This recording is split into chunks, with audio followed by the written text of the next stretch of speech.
சிவாய. வணக்கம். நான் உங்கள் காசு, முனைவர் கா. சுந்தரமூர்த்தி.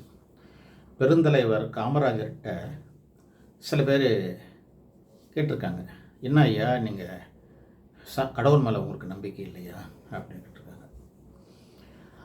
ஏழை எளிய மக்களுக்கு உதவி செய்யணும், அவன் படிக்கிறதுக்கு ஏற்பாடு பண்ணணும், அவனை நிம்மதியாக வாழ வைக்கணும், நம்ம தப்பு செய்யக்கூடாது, முடிஞ்சால் நம்ம பொருளை இல்லாதவனுக்கு கொடுத்து உதவி செய்யணும், இப்படியெல்லாம் செஞ்சால் கடவுள் நம்ம கூட தான்டா இருப்பான் அப்படின்னு சொல்லிட்டு போயிட்டார். இப்போது இந்த கொடுக்கறது அப்படின்னு வந்துட்டால் நம்மக்கிட்ட இருக்கிற பொருளை மற்றவங்களுக்கு கொடுக்கறது ஈகை. இதே வள்ளுவரும் ஔவையாரும் வலியுறுத்தி சொல்லுகிறாங்க. ஈதல் அறம்னு சொல்கிறாங்க. கொடுக்கறது மற்றவங்களுக்கு கொடுக்கறது அறம் அப்படின்னு சொல்லிட்டாங்க. இப்போ கொடுக்கணும்னு வந்துட்டால் ஒரு பொருளை சில பேர் கொடுப்பான், தங்கிட்ட இருக்கிறத கொடுப்பான், சில பேர் கொடுக்க மாட்டான். இது ரெண்டு நமக்கு தெரியும். இன்னொரு வகை இருக்கிறான், நம்ம கொடுத்தோம்னா கொடுக்காதேன்னு சொல்லுவோம், பொறாமப்படுவான். எதுக்கு நீ அவனுக்கு கொடுக்குற, அவன் கொடுத்தா அதை வாங்கி அவன் கொடுத்துருவான், உன்னை ஏமாத்துறான், அவன் ஒன்றும் ஏழை இல்லை, அவன் ஒன்றும் கஷ்டப்படலை, அவன் பிள்ளை ஒன்றும் படிக்காமல் இல்லை, நல்லா தான் படி, இது மாதிரி பல விஷயங்களை சொல்லுவான். பொறாமை அப்படின்னா அவங்க இன்னொருத்தன் நிறைய சொத்து வச்சுருப்பான், பொருள் வச்சுருப்பான், செல்வம் வச்சுருப்பான், நிலப்புலங்கள் வச்சுருப்பான், நல்லா உயர்ந்த நிலையில் இருப்பான், அவனை மேலே பொறாமப்படுவான்.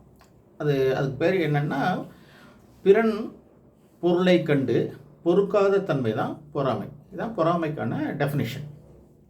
இங்கே மற்றவர்களுக்கு கொடுத்து உதவுவதை தடுக்கிறான் இல்லையா, பொறாமப்படுறான் இல்லையா, அவன் என்ன ஆவான்றதுக்கு வள்ளுவர் ஒரு குறளில் சொல்கிறார்.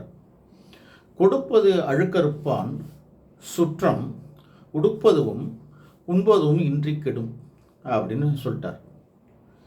என்னென்னா கொடுப்பதை அழுக்கறுப்பான்னா பொறாமைப்படுறான். பிறருக்கு பொருள் கொடுத்து உதவும் போது அதை கொடுக்காதே என்று பொறாமைப்படுறான் இல்லையா, அவனுடைய சுற்றம் உடுப்பதற்கு உடையும் உண்பதற்கு உணவும் இன்றி கெடும் அப்படின்னு சொல்லிட்ட உடனே இந்த பொறாமப்பட்டான்ல அவன் என்ன சொல்கிறான், வள்ளுவர் என்ன சொல்கிறாரு, சுற்றம் தானே கெடுன்னு சொன்னார், நான் கெடுவேன்னு சொன்னார் அப்படின்னு அவன் ஒரு ஆர்கியூ பண்ணுறான்.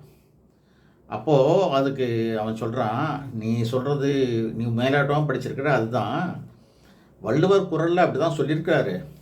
ஆனால் பரிமேலழகர் குறளில் என்ன சொல்லியிருக்காருன்னா, சுற்றம் கெடும், எனவே அவன் கெடுவது சொல்லாமலே அறியப்படும்.